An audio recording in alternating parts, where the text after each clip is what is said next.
हरे कृष्णा, राधे राधे। आप सभी का प्रोग्राम में बहुत बहुत स्वागत है।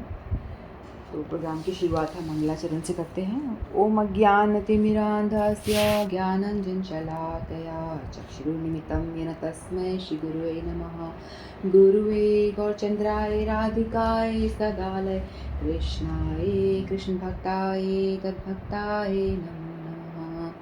नमो विष्णुपादाय कृष्णपृष्ठाय भूतले श्रीमद्भक्तिवेदान्त नारायणीति नामिने श्रीकृष्णलीला कथने सुदाक्षम् औदार्यमाधुर्यगुणैक्षितं वरं वरेण्यं पुरुषं महन्तं नारायणं तं शिरसा नमामि।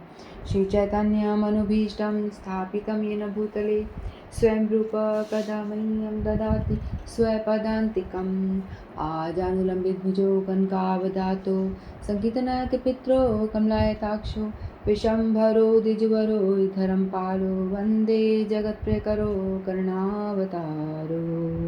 नमो महावदन्याय कृष्णप्रेमप्रदायते कृष्णाय कृष्णचैतन्यनाम्ने गौरद्विषे नमः।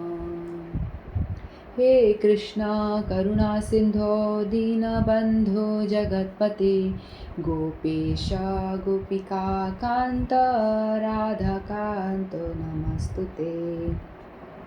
तत्काञ्चन गौराङ्गी राधे वृन्दावनेश्वरी वृषभानुसुतदेवी प्रणमामि हरिप्रिये। श्रीकृष्ण चैतन्य प्रभु नित्यानंद श्री अद्वैत गदाधर शिवासादि गौरभक्तवृन्द वाञ्छाकल्पतरुभ्यश्च कृपा सिन्धुभ्येव च पतितानां पावनेभ्यो वैष्णवेभ्यो नमो नमः। हरे कृष्ण कृष्ण कृष्ण हरे हरे, हरे राम राम राम हरे हरे। हरे कृष्ण कृष्ण कृष्ण हरे हरे, हरे राम राम राम हरे हरे। मैं सर्वप्रथम अपने परम आराध्यतम गुरु पाद पद्म नित्य लीला प्रवेश ओम विष्णुपाद अष्टोत्तर शत श्री श्रीमद्भक्ति वेदांत नारायण गोसाई महाराज जी के चरणों में अनंत कोटि दंडवत प्रणाम करती हूँ। तत्पश्चात समस्त रूपानुगुरु परंपरा के चरणों में मेरा दंडवत प्रणाम। आप सभी को मेरा यथा योग्य प्रणाम स्वीकार। हरे कृष्ण। तो आज एक विशेष तिथि है। आज आषाढ़ शुक्ल पक्ष की पूर्णिमा है। तो आज के दिन जो राधा रमन लाल जी है ना, जो वृंदावन में हैं, आपको पता होगा राधा रमन लाल जी जो वृंदावन में हैं, उनका आज प्राकट्य दिवस है। वो गोपाल भट्ट जी के यानी उन्होंने उनको प्रकट किया था। उनकी भक्ति भाव से प्रसन्न होकर के वो एक शालिग्राम शिला से वो एक विग्रह रूप में प्रकट होते हैं। और कल जो था, कल भी एक विशेष दिन था। कल हमारी क्लास नहीं थी, लेकिन कल नरसिंह चतुर्दशी थी, यानी भगवान नरसिंह देव ने अवतार लिया था। विष्णु ही हैं, जो कृष्ण ही हैं, जो डिफरेंट अवतार लेते हैं ना, उनमें से एक अवतार है नरसिंह देव। तो नरसिंह देव जो है वो विघ्न विनाशक कहे जाते हैं। जैसे आम दुनिया में लोग भगवान मतलब साधारण लोग कृष्ण गणेश जी को बोलते हैं ना विघ्न विनाशक। तो नरसिंह देव ने ही इनको ये नाम दिया था, विघ्न विनाशक। विघ्न विनाशक हरता बोलते हैं ना, विघ्नों को नाश करने वाले गणेश जी को। तो गणेश जी को ये पावर भगवान नरसिंह देव ने दिया था। इसीलिए सभी लोग, संसारिक लोग जो शादी ब्याह करते हैं, उससे पहले गणेश जी का फोटो होता है ना। उसी तरह से नरसिंह देव भी विघ्न विनाशक हैं। वो हमारे भक्ति में आने वाले जो भी अवरोध हैं उनको हटाते हैं। उनको हटा करके हमको यानी रास्ता हमारा क्लियर करते हैं, ताकि हम भक्ति ठीक से कर सकें। क्या अवरोध है हमारी भक्ति में?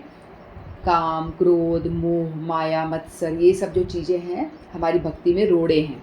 तो नरसिंह देव की यदि हम पूजा करते हैं तो वो हमें इन सारे विघ्न से दूर करते हैं और वो हमें प्रोटेक्ट करते हैं। हमेशा अपने भक्तों को प्रोटेक्ट भी करते, जैसे प्रहलाद महाराज को प्रोटेक्ट किया था।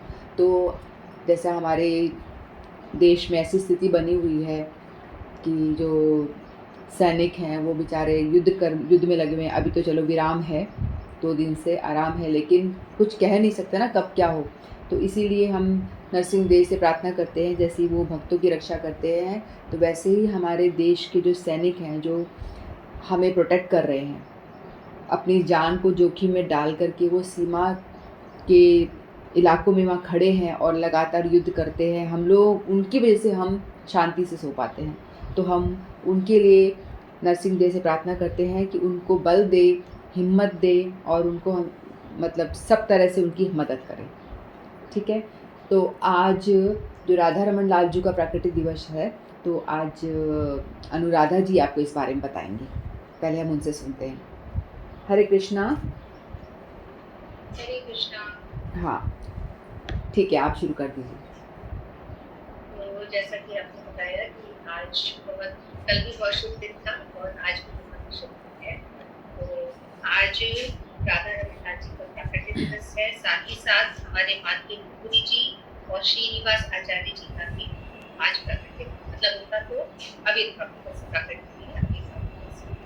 तो 2 मिनट के बारे में भी बोलते हैं। माधवेंद्र पुरी जी हम सभी ऑलरेडी जानते हैं, आपने प्रोग्राम में भी बताया था। तीर चोरा गोपीनाथ जी जो है, तो तीर चोरा गोपीनाथ जी बने ही माधवेंद्र पुरी जी की वजह से।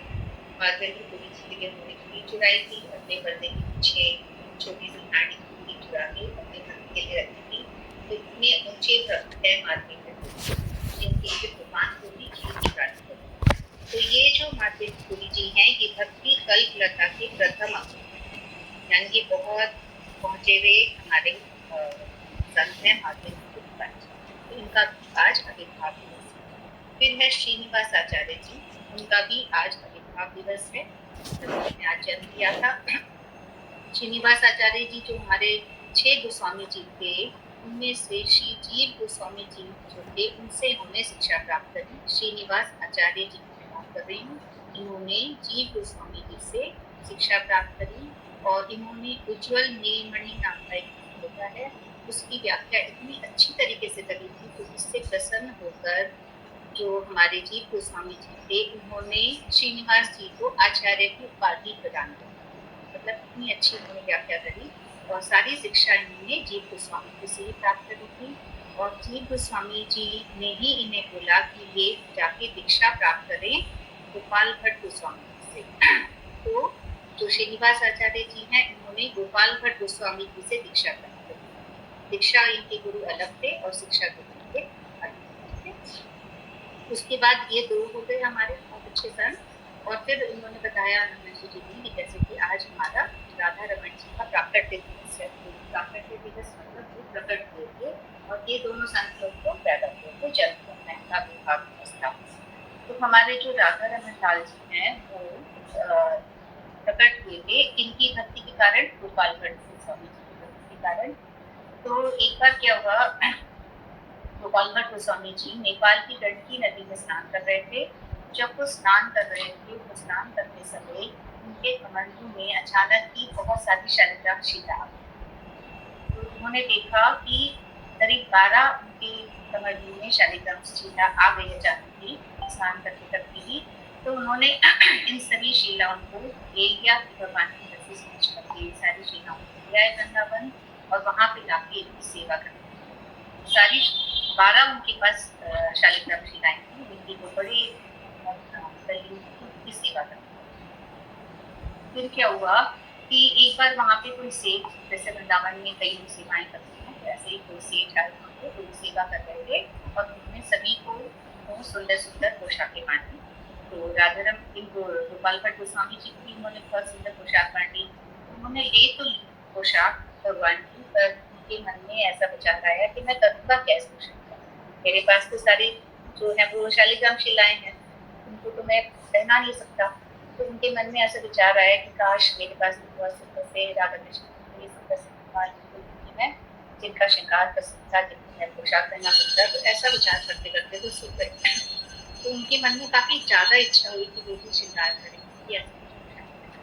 तो सुबह जब उठे तो उनमें से जो सबसे बड़ी शिला थी, उसमें से राधा रमन लाल जी प्रकट हुए और वो इतने प्रसन्न हुए उसको देखकर। तो राधा रमन लाल जी जो है वो स्वयं प्रकट हुए थे, शीला जैसे भी प्रकट हुई है और बाकी सारी जो शिलाएं हैं वो भी वहीं पे अभी भी रखी हुई है, उसकी पूजा की जाती है। तो राधा रमन लाल जी का जो मंदिर है वो हमारा वृंदावन में है, और ये मंदिर बहुत ही अच्छी जगह बना हुआ है, बहुत ही शांतिमय माहौल वहाँ पे रहता है, और कभी भी आप जाओ वहाँ पे इतना अच्छा कीर्तन भजन वहाँ पे होता रहता है, बहुत ही अच्छा होता है वहाँ पे। और उसके पास ही जो गोपाल भट्ट गोस्वामी जी की स्थली है, जहाँ पे जो स्थली है जगन्नाथ मंदिर के, वहाँ पे भी ये 11 शिलाएं रखी हुई है, उनकी पूजा होती है, मतलब मंदिर के बिल्कुल पास। तो जब भी हम मंदिर के दर्शन के लिए जाएं राधा रमन जी के मंदिर के लिए, तब हम लोग पहले गोपाल भट्ट गोस्वामी जी की जो भजन स्थली है वहाँ जाके वहाँ पे प्रणाम करें, इन शिलाओं को प्रणाम करें, इन गोस्वामी जी को प्रणाम करें, और उसके बाद के दर्शन करें। तो ये क्योंकि स्वयं प्रकट हैं, तो ये मतलब इतने निराले हैं कि जब औरंगजेब इतना विरोध कर रहा था, इतना सारे मंदिरों को ध्वस्त किया जा रहा था, उस समय भी ये नहीं आए। उस समय राधा गोपीनाथ जी को इधर शिफ्ट कर दिया गया, राधा गोविंद देव जी को जयपुर में शिफ्ट कर दिया गया, मदन मोहन जी को भी यहाँ शिफ्ट कर दिया गया। तो सारे जो भी हमारे बड़े बड़े ठाकुर थे उनको वहाँ से इधर शिफ्ट कर दिया गया, क्योंकि औरंगजेब बहुत मंदिरों को बोल रहा था। उस दौरान राधा रमन जी जो है, क्योंकि ये बहुत छोटे, उनकी बाल स्वरूप में ही पूजा की जाती है, इन ये बांसुरी भी धारण नहीं करते क्योंकि बहुत हल्के हैं। ऐसा कहा जाता है कि अब वो इतने छोटे हैं कि, और शायद इनकी मंगला आरती भी नहीं होती है, तो ये काफी छोटे हैं, जैसे कि अपने बांके बिहारी जी हैं उसी तरह से उनकी भी मंगला आरती नहीं होती है, और बांसुरी इनको धारण नहीं कराई जाती। कोई कोई विशेष दिन होते हैं जब इनको बांसुरी धारण कराई जाती है। तो जब औरंगजेब ये सब आक्रमण कर रहा था, उस समय ये एक फूलों की दरिया के नीचे छुप गए, फूलों की टोकरी के नीचे, और सबको लगा कि कहाँ गायब हो गए।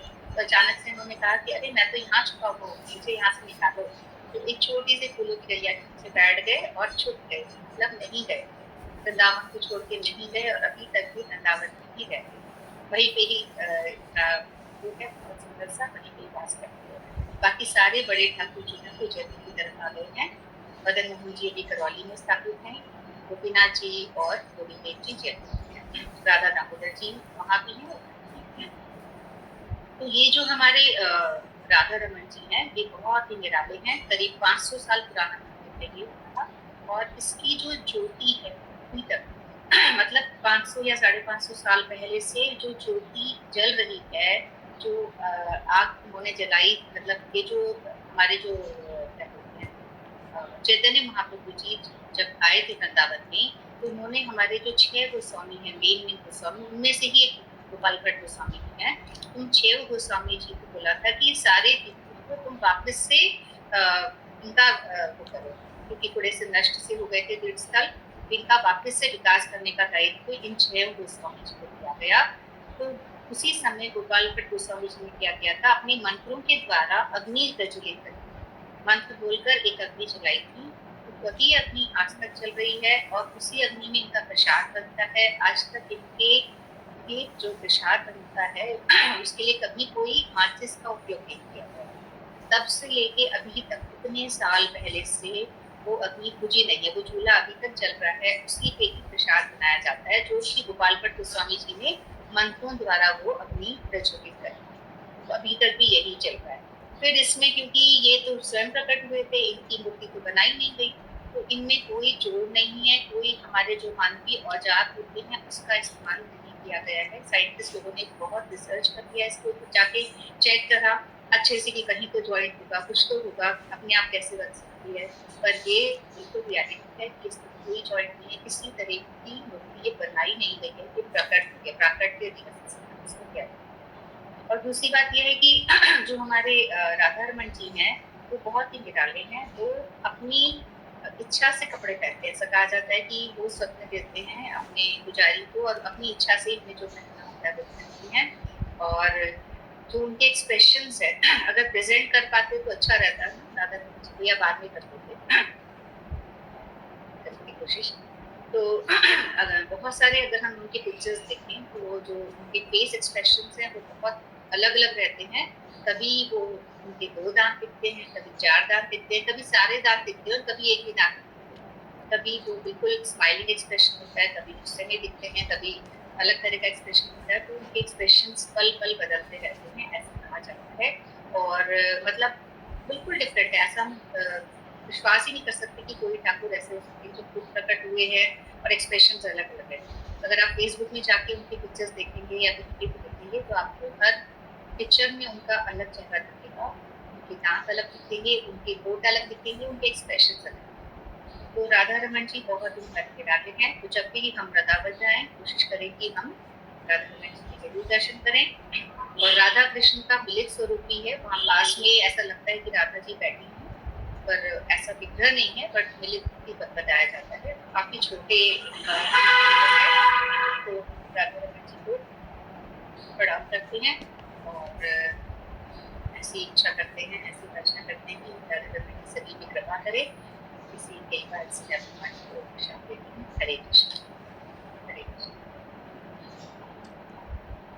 हरे कृष्णा। बोलो श्री राधा रमण लाल की जय। आपने बहुत सुंदर कथा सुनाई, बहुत बहुत धन्यवाद। तो हम सभी अब गीता जी में प्रवेश करते हैं।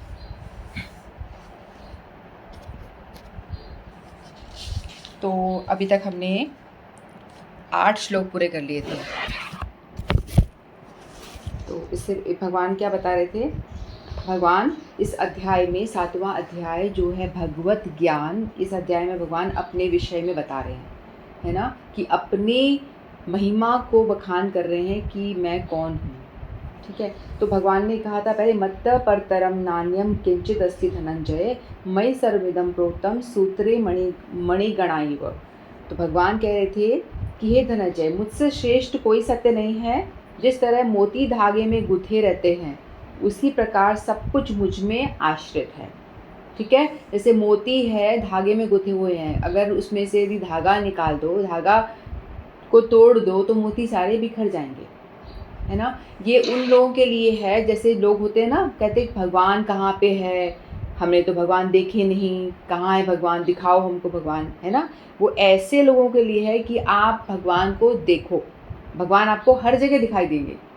भगवान आपको बता रहे हैं कि मैं कैसे दिखाई, जैसे मोती की माला में धागा नज़र नहीं आता हमें, लेकिन धागे के बिना माला का अस्तित्व ही नहीं है। धागा नहीं होगा तो मोती कहाँ टिकेंगे, मोती को कुछ तो आश्रय चाहिए ना। उसी तरह से भगवान कहते हैं कि इस सृष्टि में जो भी कुछ आप देख रहे हो सब कुछ मुझ पे ही आश्रित है, मैं ही उन सबका कारण हूँ। लेकिन मैं दिखता नहीं हूँ आपको, लेकिन मैं सबका कारण हूँ। तो भगवान ऐसे बता रहे थे, मुझसे श्रेष्ठ कुछ भी नहीं है। ठीक है। फिर बाद में भगवान ने 8वें श्लोक से बताना शुरू करा अपने बारे में कि मैं कहाँ कहाँ तुम मुझे देख सकते हो। फिर 8 से लेकर के 12वें श्लोक तक भगवान अपने विषय में बताएंगे। ठीक है। फिर भगवान ने 8वें श्लोक में बताया था कि मैं जल का स्वाद हूँ, सूर्य और चंद्रमा का प्रकाश हूँ। ठीक है। जल का स्वाद है मतलब क्या, जैसे जल है, जलमणि है और स्वाद उनका धागा है। स्वाद ही नहीं होगा, जल ये तृप्त करने का गुण यदि जल में नहीं होगा तो जल का कोई अस्तित्व नहीं, जल का क्या मतलब है ना। तो उसी तरह से हम मणि और इसको जोड़ सकते हैं हर एक चीज़ को। जैसे जल हुआ मणि और स्वाद हो गया उन धागा। ठीक है। सूर्य चंद्रमा का प्रकाश हूँ, तो सूर्य और चंद्रमा क्या है, सूर्य चंद्रमा मणि है और जो प्रकाश है उनका वो धागा है। यानी किसी भी चीज़ की जो क्वालिटी है वो धागा है ना। वेदों में मैं ओमकार हूँ, तो वेदों में ओमकार मंत्र होता है ना, ओमकार से ही सब स्टार्ट होता है। ओम, ओम जो शब्द है वो भगवान का स्वरूप है। ठीक है। भगवान कहते हैं कि मैं, वेदों में जो ओम है वो मैं हूँ। फिर आकाश में शब्द, शब्द से आकाश, आकाश की उत्पत्ति हुई है, तो आकाश में शब्द है। इस तरह भगवान अपने विषय में बता रहे थे। और मनुष्य में सामर्थ्य, और जो जिसमें मनुष्य में कोई भी हम यदि कोई गुण देखते हैं, कोई क्वालिटी देखते हैं, तो भगवान कहते हैं कि वो मैं हूँ। व्यक्ति सोचता है ना कि मेरे में इतना गुण है, मैं बड़ा इंटेलिजेंट हूँ, मैं बड़ा विद्वान हूँ, मैं ये कर सकता हूँ, वो कर सकता हूँ, लेकिन भगवान कह रहे हैं कि वो जो तुम्हारे अंदर क्वालिटी है वो मैंने ही दी है। तुम्हारे अंदर जो सुंदरता है वो मैंने दी है, तुम्हारे अंदर जो बल है वो मैंने दिया है, तुम्हारे अंदर जो कार्य करने की शक्ति है, अच्छी ड्राइंग तुम कर पा रहे हो, वो कर पा रहे हो, सब कुछ मेरे वजह से ही हो रहा है सब कुछ। ठीक है। तो ऐसा भगवान ने बताया। अब आगे वाला श्लोक पढ़ते हैं, 9th वाला। पुण्यो गंध पृथ्व्यां च तेजश्चास्मि विभावसो जीवनं सर्वभूतेषु तपश्चास्मि तपस्विषु। तो श्री भगवान कहते हैं, मैं पृथ्वी की आग सुगंध हूँ और अग्नि की उष्मा हूँ, समस्त जीवों का जीवन तथा तपस्वियों का तप हूँ। ठीक है, जो पृथ्वी में सुगंध होती है, आप बोलोगे पृथ्वी में कौन सी सुगंध होती है? जब बारिश होती है ना, पहली बार जब बारिश की बूंदें गिरती हैं तो एक भीनी भीनी सुगंध आती है, तो वो पृथ्वी की सुगंध है। ठीक है, ये पृथ्वी की सुगंध है। तो भगवान कह रहे हैं कि मैं पृथ्वी की सुगंध हूँ। और अग्नि में उष्मा, जो अग्नि में जो प्रकाश है, उष्मा है, वो मैं हूँ। ताप है और समस्त जीवों का जीवन मैं हूँ, भगवान बता रहे हैं। पुण्य का अर्थ है जिसमें विकार ना हो, अतः आर्द इस जगत में प्रत्येक वस्तु में कोई ना कोई सुगंध होती है, तथा फूल की सुगंध या जल, पृथ्वी, अग्नि, वायु आदि की सुगंध। देखो, हम लोगों जैसे फूल का एग्जाम्पल लेते हैं कि बीज को हम डालते हैं ज़मीन में, ठीक है, गुलाब के बीज को ज़मीन में डाला गया तो एक गुलाब का पौधा होगा, उसमें एक गुलाब का फूल विकसित हुआ। चमेली का डाला गया तो चमेली का फूल, ठीक है, गेंदा का पौधे में से गेंदे का फूल। तो इन सभी पुष्पों की बीज ज़मीन में डालते हैं, ठीक है, लेकिन ज़मीन में जब बीज हम डालते हैं तो उस बीज में कोई सुगंध होती है? नहीं होती है ना। जो हम पानी वगैरह डालते हैं उसमें कुछ सुगंध होती है? वो भी नहीं होती है। लेकिन हम लोगों ने जैसे ही उसमें बीज डाला, एक सेकंड, हरे कृष्णा, ये आरती पीयूष जी को बोलो ऑफ कर दीजिए। मैंने कर दिया म्यूटेड का, ठीक है। तो बीज हमने डाला, लेकिन बीज डालने से गुलाब का जब पौधा निकला तो उसमें गुलाब की सुगंध आ रही है, चमेली के पौधे में चमेली की खुशबू आ रही है, मोगरे के पौधे में मोगरे की खुशबू आ रही है ना। तो अलग अलग पुष्पों की अलग अलग सुगंध आ रही है।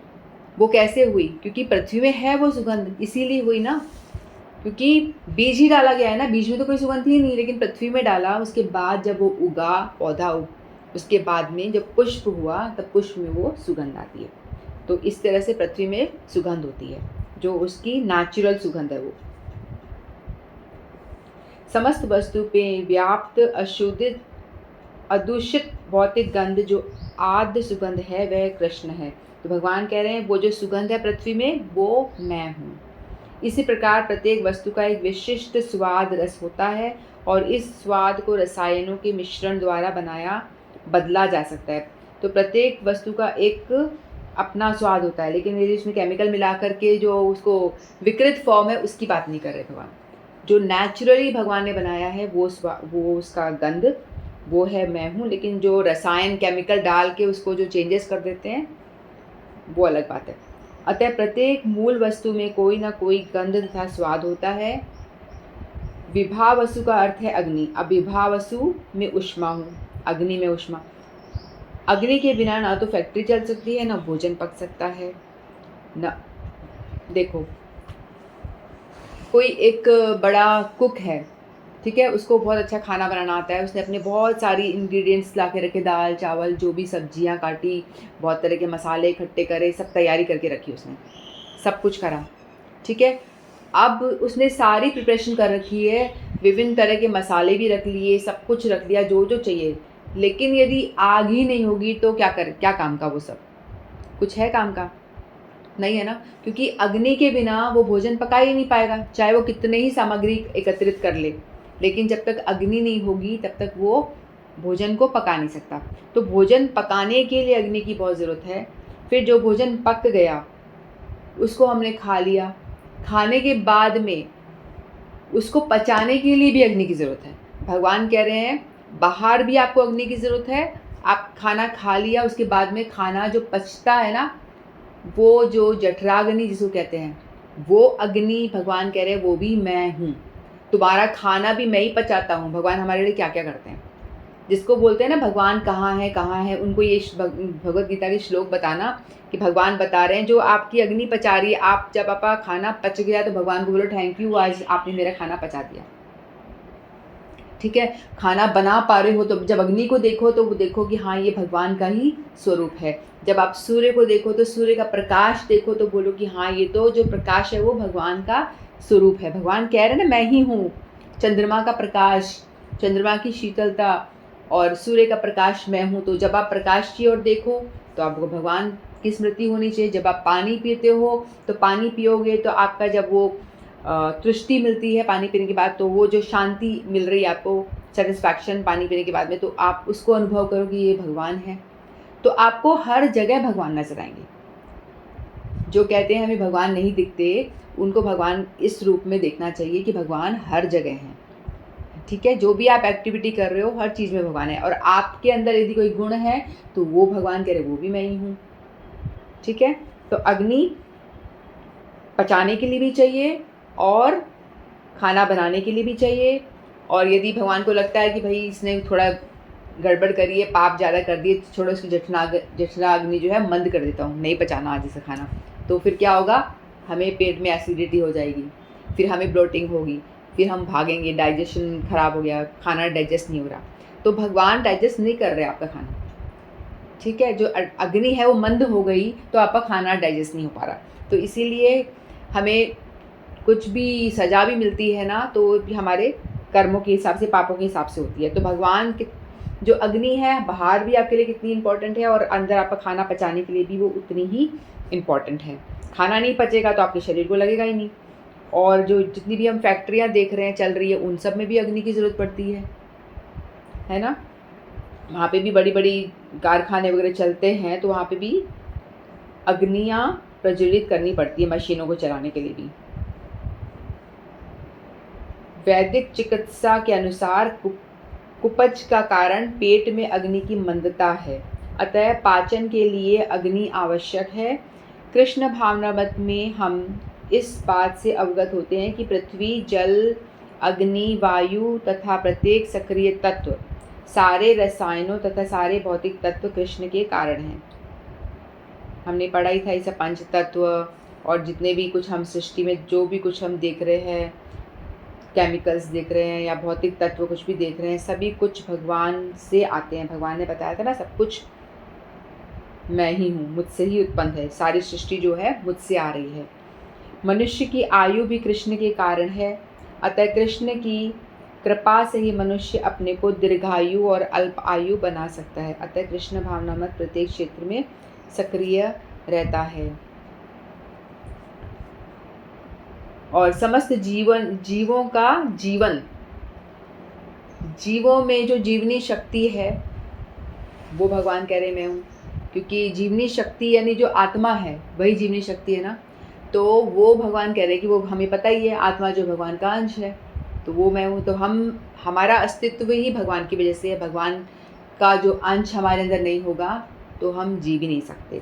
तो भगवान के बिना, भगवान रूपी जो धागा है वो नहीं होगा, सृष्टि को नहीं संभालेगा, तो ये जितनी भी मणियाँ हैं, हम जैसे लोगों के, जीवों के और पशु पक्षी और जो भी कुछ हम देख रहे हैं, सारी मणियाँ जो हैं, सारी मोतियाँ हैं, वो बिखर जाएंगी यदि भगवान का, जो भगवान ने वो धागा रूपी अपने पावर के साथ में, अपने बल से पूरी सृष्टि को संभाला हुआ है, चला रहे हैं। और तपस्वियों का तप भी मैं हूँ। कई लोग तपस्या करते हैं ना और कहते हैं कि मैं निर्जला व्रत रह सका, एकादशी थी मैंने निर्जला व्रत कर लिया। तो हो सकता है कोई अभिमान करे कि मैं तो बिना पानी पिए रह पाता हूँ, तुम लोग तो खा खा करके व्रत करते हो, एकादशी प्रसाद खाना पड़ता है आपको, 3 टाइम खाना पड़ता है।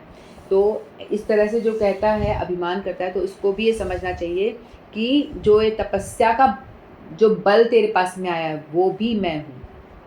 यदि भगवान तेरे को तपस्या करने का बल ही नहीं देंगे तो तुम कहाँ से तपस्या कर लोगे। तो जो तपस्या व्यक्ति कर पाता है, कोई एक टांग पे खड़ा होकर वो कर रहा है, तपस्या कर रहा है, या धूप में खड़ा रह के जैसे भी तपस्या जो कर रहा है अपने शरीर को तपा करके, वो भी भगवान कहते हैं कि वो शक्ति, तप करने का जो सामर्थ्य है वो भी मैं ही देता हूँ। यानी भगवान की सामर्थ्य के बिना आप तप भी नहीं कर सकते हो। ठीक है। यदि कोई चाहता है कि मैं भगवान से दुश्मनी करूं तो भगवान उससे दुश्मनी भी कर लेते हैं। ठीक है, दुश्मनी बन जा दुश्मन तू मेरा, तो भगवान उसको दुश्मनी भी करने का, वो जो लड़ने का साहस देते ना अपोजिट में आकर के लड़ने का, बोलते वो भी मैं ही देता हूँ, लेकिन तू जीत तो नहीं पाएगा मुझसे क्योंकि तू मेरा दुश्मन बना हुआ है, जीतूंगा तो मैं ही। जैसे रावण है, कंस है, इन सबको दुश्मनी करनी थी तो भगवान ने उनको लड़ने का सामर्थ्य दिया, लेकिन वो जीत नहीं पाए क्योंकि भगवान को जीतना तो असंभव है। ठीक है, कोई भगवान को नहीं पूजा करना चाहता, भूलना चाहता है, कौन कृष्ण मुझे नहीं करना पूजा वूजा, तो भगवान कहते ठीक है मैं तेरे को भुलवा देता हूँ, तो वो भूलने का सामर्थ्य वो भी भगवान देते हैं। तो नहीं, कुछ भी आप कर रहे हो, आपकी सब चीज़ों का सामर्थ्य आपको भगवान ही प्रदान करते हैं। तो इस दृष्टि में देखा जाए तो भगवान आपको हर जगह दिखाई देने चाहिए, हर जीव में, हर जगह भगवान ही भगवान, हर एक्टिविटी में आपको भगवान दिखने चाहिए, है ना। अब हम 10वां श्लोक लेते हैं। बीजम मा सर्वभूतानां विधि पार्थ सनातनम बुद्धिर्बुद्धिमताम् अस्मि तेजो तेजस्विनाम् अहम्। बीजं मा सर्वभूतानां विद्धि पार्थ सनातनं बुद्धिर्बुद्धिमताम् अस्मि तेजस्विनाम् अहम्। हे प्रथापुत्र, यह जान लो कि मैं ही समस्त जीवों का आदि बीज हूँ, बुद्धिमानों की बुद्धि तथा समस्त तेजस्वी पुरुषों का तेज हूँ।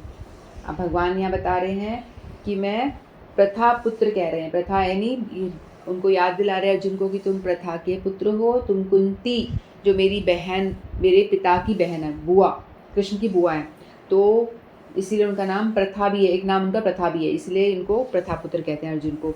तो एक बार कुंती ने भी कहा था भगवान कृष्ण को कि तुम ही इस सृष्टि के कारण हो, तुम्हारी वजह से ही सृष्टि चल रही है। तो वो याद दिला रहे हैं ऐसा कह के कि देखो तुम्हारी माँ भी इस चीज़ को मानती है कि मेरी वजह से ही ये सृष्टि जो है चल रही है, तो याद दिला रहे हैं कि तुम भी इस चीज़ को समझो। तो ये जान लो कि मैं समस्त जीवों का आदि बीज हूँ। जितने भी जीव इस दुनिया में, इस सृष्टि में, ब्रह्मांड में हम देख रहे हैं, उन सबका आदि जीव भगवान है। बुद्धिमानों की बुद्धि, समस्त तेजस्वी पुरुषों का तेज, ये भी भगवान ही है। कृष्ण समस्त पदार्थों के बीज हैं। कई प्रकार के चर तथा अचर जीव हैं। पक्षी, पशु, मनुष्य तथा अन्य सजीव प्राणी चर हैं, ये सब चलने वाले हैं, मूवमेंट करते हैं। फिर पेड़ पौधे अचर हैं जो एक जगह स्थिर रहते, वे चल नहीं सकते, केवल खड़े रहते हैं। प्रत्येक जीव 84 लाख योनियों के अंतर्गत है, जिसमें से कुछ चर हैं और कुछ अचर हैं। समझ में आ रहा होगा ना। हम सभी लोग 84 लाख योनियों में भटकने के बाद में हमको मनुष्य शरीर मिला है। हम यानी जितने भी हम देखते हैं ना जीव इस धरती पे, चींटी, मकोड़े, मच्छर, मक्खी, मकड़ी, कुत्ता, बिल्ली, ये सब कुछ हम बन चुके हैं। 84 लाख योनियों में भटकने के बाद हमको तो कुछ ही नाम पता है, कुछ ही को हम देख पाते हैं। इतने सारे योनियों में भटकने के बाद में जाकर हमको ये मनुष्य शरीर मिलता है, मनुष्य देह प्राप्त होता है, और इसको हम लोग ऐसे ही सो करके अपने आनंद प्रमाद में व्यर्थ कर देते हैं अपने जीवन को। भगवान कह रहे हैं कि ये जीवनी शक्ति जो मैंने दी है इस मानव देह में, ये बहुत ही महत्वपूर्ण है। जब ये जीवनी शक्ति, जैसे ही मैं चला जाऊंगा, यानी आत्मा के साथ में परमात्मा भी तो होती है ना, आत्मा के साथ में भगवान भी है और हमारी आत्मा भी है, दो आत्माएं हैं, एक भगवान स्वयं और हमारी आत्मा। ठीक है, तो भगवान के जैसे ही चले जाएंगे तो हमारे शरीर में से आत्मा भी उनके पीछे पीछे चली जाएगी। तो इसीलिए भगवान कहते हैं वो जीवनी शक्ति मैं खींच दूंगा, तब जब तक मैं आपके साथ में हूँ तब तक आपकी जो आत्मा है वो भी आपके शरीर में रहेगी, तब तक आप जीवित रहोगे, तो जीवनी शक्ति तब तक आपके पास में रहेगी। तो 84 लाख योनियों में यदि आपको नहीं भटकना है, दोबारा से आपको मक्खी, मच्छर, गधे, घोड़े ये सब नहीं बनना है, तो आप इस जन्म में भजन करो। भजन करो यानी मेरी भक्ति करो, मुझे याद करो, मुझे प्रसन्न कर लो, ताकि मैं तुम्हें अपने धाम ले जाऊं। अगर आप भगवान के भजन करोगे, भगवान की भक्ति करोगे, नाम जप करोगे, कीर्तन करोगे, तो इससे क्या होगा, भगवान कहते हैं अगर आपने अच्छी तरह से भक्ति नहीं करी तो भी आपको नेक्स्ट लाइफ मनुष्य की देंगे, क्योंकि हमने पिछले श्लोकों में देखा ना, 6ठे अध्याय में हमने देखा था, भगवान ने बताया उस योगी का क्या होता है जो थोड़ी सी भक्ति करके गिर जाता है तो उसका तो बुरा हो गया है। बताया था ना कि ना तो वो घर का रहा ना घाट का रहा, ना तो वो मटेरियल लाइफ उसने एंजॉय करी, ना उसने स्पिरिचुअल लाइफ में भी उसको सक्सेस नहीं मिल पाई। तो भगवान कहते हैं कि उसका कुछ नहीं गया, उसका सब अच्छा ही हुआ है, क्योंकि जितनी उसने भक्ति कर ली उसको मैं संभाल के रखता हूँ, वो उसके पास में हमेशा के लिए रहेगी, हर आगे कैरी फॉरवर्ड होगी नेक्स्ट लाइफ में। जो भक्ति हम करते हैं वो हमेशा कैरी फॉरवर्ड होती है, ये कभी भी नष्ट नहीं होती। बाकी संसार का काम जो होता है वो सारा नष्ट यहीं का ही रह जाती है। कोई डॉक्टर बन गया वो इसी लाइफ के लिए है, नेक्स्ट लाइफ में उसको डॉक्टर दोबारा यदि मनुष्य बना तो दोबारा ABCD पढ़नी पड़ती है। लेकिन भक्ति मार्ग में ऐसा नहीं होता। भक्ति मार्ग में यदि हमने 60% तक कर लिया इस लाइफ में तो नेक्स्ट लाइफ में हम 61 से स्टार्ट करेंगे, वो हमारी कैरी फॉरवर्ड हो जाती है। तो भगवान उनको जो भक्ति करते हैं तो उनको नेक्स्ट लाइफ में मनुष्य ही बनाते हैं, फिर 84 लाख योनि में भटकना नहीं पड़ता।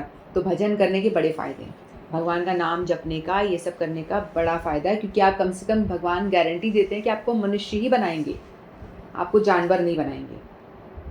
ठीक है। प्रत्येक जीव 84 लाख योनियों के अंतर्गत है, जिसमें से कुछ चर और कुछ अचर, किंतु इन सबके जीवन के बीज स्वरूप श्री कृष्ण हैं। सभी की जीवनी शक्ति भगवान श्री कृष्ण से आती है। जैसा कि वैदिक साहित्य में कहा गया है, ब्रह्म या परम सत्य है कि जिससे प्रत्येक वस्तु उद्भूत है। कृष्ण परब्रह्म या परमात्मा है। ब्रह्म तो निर्विशेष किंतु परब्रह्म साकार है। ब्रह्म यानी वो ज्योति वाली बात है, इसकी कोई आकार नहीं है, लेकिन परब्रह्म साकार है जिसका कि आकार होता है। निर्विशेष ब्रह्म साकार रूप में आधारित है, यह भगवद गीता में कहा गया है। अतः आदि रूप में कृष्ण समस्त वस्तुओं का उद्गम है, वे मूल हैं। यानी हर किसी की उत्पत्ति का मूल कारण कौन है? भगवान श्री कृष्ण। जिस प्रकार मूल सारे वृक्ष का पालन करता है, उसी प्रकार कृष्ण मूल होने के कारण इस जगत के समस्त प्राणियों का पालन करते हैं। जैसे पेड़ की जड़ में पानी डालोगे तो पूरे वृक्ष हरा भरा हो जाता है, उसमें पानी पहुंच जाता है टहनियों के थ्रू, पत्तियां भी हरी भरी हो जाती हैं, फल भी लग जाते हैं, टहनियाँ भी हरी भरी रहती हैं, यानी पूरा जो वृक्ष है वो अच्छे से ग्रो करता है। उसी तरह से भगवान कहते हैं कि मैं ही हूँ सब चीज़ों का कारण। यदि आप मेरी पूजा भी करते हो, मुझे ही सिर्फ याद रखते हो, तो आपको और कुछ करने की ज़रूरत नहीं पड़ेगी, किसी और को प्रसन्न करने की ज़रूरत नहीं पड़ेगी। वे समस्त नियतों के नियत हैं, वे समस्त जीवों के परम जीव हैं और वे ही समस्त जीवों का पालन करने वाले हैं। मनुष्य बुद्धि के बिना कुछ नहीं कर सकता, और कृष्ण भी कहते हैं कि वे समस्त बुद्धि का मूल हैं। जब तक मनुष्य बुद्धिमान नहीं होता वह कृष्ण को नहीं समझ सकता। तो मनुष्य को जो बुद्धि है ना, वो भी भगवान ही प्रदान करते हैं। और एक होता है बुद्धिमान, जो उसको हम कहते हैं कि संसारिक वैज्ञानिक। जैसे संसार में कोई वैज्ञानिक है, उसको तो हम मानते हैं ना कि बड़ा बुद्धिमान है, उसने कितने सारे ग्रह नक्षत्र के बारे में स्टडी करी है, और मनुष्य इतना ज़्यादा लगा हुआ है खोजने में कि भाई चांद पे तो पहुंच गया है, चांद पे चले जाऊं, फिर वहाँ कैसे रहने की वहाँ जगह व्यवस्था कर लूँ, वहीं पे हम छुट्टी मनाने वहाँ जाके रहें, ऐसी बातें करते हैं ना। और अलग अलग ग्रहों पे जाएं, हम चंद्रमा पे जाएं, जुपिटर पे जाएं, मंगल ग्रह पे जाएं, सब जगह जाना चाहते हैं, और वहाँ पे क्या है, कैसी स्थिति है, वो जानना चाहते हैं। ठीक है। तो इस तरह से वो खोज में लगा है निरंतर। जो वैज्ञानिक होता है नए नए आविष्कार करता रहता है और जानना चाहता है कि उस ग्रह में क्या है, इस ग्रह में क्या है, वहाँ पहुँच के देखूँ, यहाँ जाके देखूँ। लेकिन वो इतना मूर्ख है, कहने को तो वैज्ञानिक है, लेकिन उसको ये नहीं पता कि भाई तू कहाँ जाएगा मरने के बाद, उस विषय में वो नहीं सोचता। बाकी हर आविष्कार करेगा, हर चीज़ के बारे में सोचेगा, उधर पहुँच जाऊँ, इधर चला जाऊँ, लेकिन मृत्यु पश्चात तुम कहाँ जाने वाले हो इस बारे में आप नहीं सोचते। तो शास्त्रों के हिसाब से बुद्धिमान व्यक्ति वो है बुद्धिमान नहीं, बहुत ज़्यादा बुद्धिमान, मोस्ट इंटेलिजेंट वो है जो ये जानना चाहता है कि भाई मैं हूँ कौन और मैं आया कहाँ से हूँ और वापस कहाँ जाऊँगा, क्यों जन्म ले रहा हूँ और क्यों मर जा रहा हूँ। जो इस विषय में जिज्ञासा करता है और जानना चाहता है वो है रियल बुद्धिमान। ये भी बुद्धिमान है, लेकिन इनको ये भी तो पता होना चाहिए ना कि भाई अपने लिए भी तो जाने। लेकिन ज़्यादातर साइंटिस्ट होते हैं ना जिनको ये मन में क्वेश्चन उठते हैं, तो वो फिर स्पिरिचुअल की ओर बढ़ते हैं, अध्यात्म की ओर बढ़ते हैं। फिर वो पहले तो ये दुनिया ऐसी मटेरियल भौतिक चीज़ें खोजते रहते हैं, फिर खोजते खोजते उनके मन में यदि ऐसा प्रश्न आ जाता है तो फिर वो अध्यात्म की ओर मुड़ जाते हैं, क्योंकि हमको इन प्रश्नों का जवाब सिर्फ हमारे शास्त्रों में ही मिलता है, वेदों में, पुराणों में, शास्त्रों में ही इन सब का हमें जवाब मिलता है। तो इस श्लोक में भगवान ने बताया कि व्यक्ति की बुद्धि जो है वो मैं हूँ और समस्त जीवों का बीज मैं हूँ। जैसे एक आम का बीज डाला, बीज में तो कोई वो नहीं है ना, शक्ति नहीं है बीज के अंदर, तो हमें दिख रहा नहीं है उसके अंदर कोई पेड़ घुसा हुआ है, कुछ भी नहीं है, लेकिन बीज में वो जीवनी शक्ति है कि वो वृक्ष को जन्म दे सके। उसको हमने मिट्टी में बोया तो एक पौधा उग गया, ठीक है, लेकिन वो जो बीज नीचे गया ज़मीन में उसका अस्तित्व अब ख़त्म हो गया। वो बीज को हम दोबारा नहीं ढूंढ सकते, क्योंकि उस बीज में से पेड़ निकल आया है, छोटा पौधा फिर बड़ा होकर पेड़ बन गया है। अब वो जो बीज अगर हम ढूंढने जाएंगे तो वो नहीं मिलेगा, लेकिन उस वृक्ष पे बहुत सारे फल आ जाएंगे और उन फलों में बीज बहुत सारे होंगे, फिर उन बीजों से हम दूसरे वृक्ष उगा सकते हैं। तो ये जीवनी शक्ति है, आम से आम के वृक्ष, एप्पल से एप्पल का वृक्ष, इस तरह से। और मनुष्य में भी वो जीवनी शक्ति भगवान ने दी है कि पिता जो बीज प्रदान करता है, फिर उससे गर्भाधान होता है, फिर उससे बच्चे होते हैं, वो बड़े होते हैं, फिर बाद में उसी तरह से सृष्टि जो है चलती जाती है आगे आगे, है ना। तो भगवान ने बताओ वो कैसी मिरेकल जैसा लगता है ना कि भाई एक जीव में से दूसरा जीव कैसे पैदा हो जाता है। लेकिन यदि संसार में कोई लैपटॉप बना रहा है, कोई भी मोबाइल बना रहा है, कुछ भी चीज़ बना रहा है नॉन लिविंग, तो क्या आप कितने भी अच्छा लैपटॉप बना दे, क्या उसमें वो शक्ति है कि वो दूसरा लैपटॉप पैदा कर सके? आपने रोबोट बना दिया, वैज्ञानिक ने रोबोट बना दिया, क्या उस रोबोट में ये शक्ति है कि वो दूसरा रोबोट बना सके? नहीं, है ना। तो जो बीज भगवान ने दिया है वही इतना पक्का, यानी इतना उसमें पोटेंसी है कि वो दूसरी जीवन को वो आगे आगे बढ़ा सकते हैं। तो भगवान कह रहे हैं कि वो बीज जो है मैं हूँ, समस्त जीवों का आदि बीज मैं हूँ। ऐसे ही कुत्ते बिल्लियों के भी बच्चे हो जाते हैं, सबके आगे आगे जनरेशन चलती रहती है कि नहीं।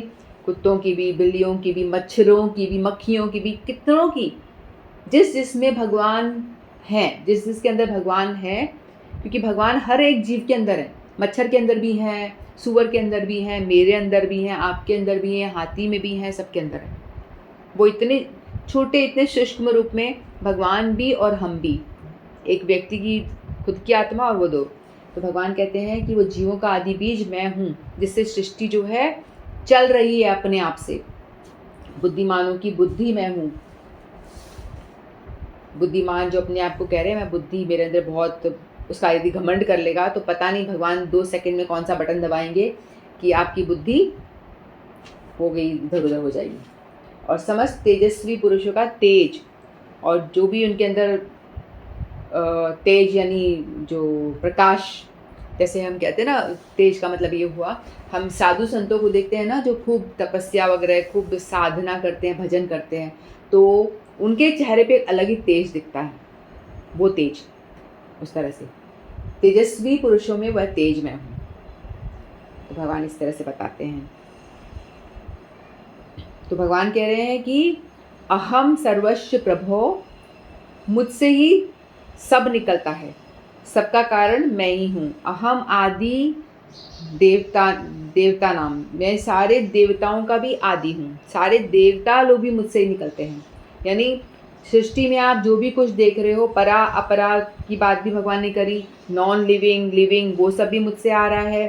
फिर भगवान ने बताया कि पंचतत्व तो मुझसे आ रहे हैं, और उनकी तन्मात्राएं यानी जिनसे ये पंचतत्व बनते हैं वो सब मुझसे आ रहे हैं। फिर ये देवी देवता मुझसे आ रहे हैं। जीव में जितने भी, सृष्टि में जितने भी जीव हैं, जो चल है, जो अचल है, पेड़ पौधे हैं, पहाड़ हैं, जो भी कुछ आप देख रहे हो, पेड़ पौधे, पहाड़ या लैपटॉप या कुछ भी चीज़ आपको दिख रही है, सब कुछ मुझसे ही है।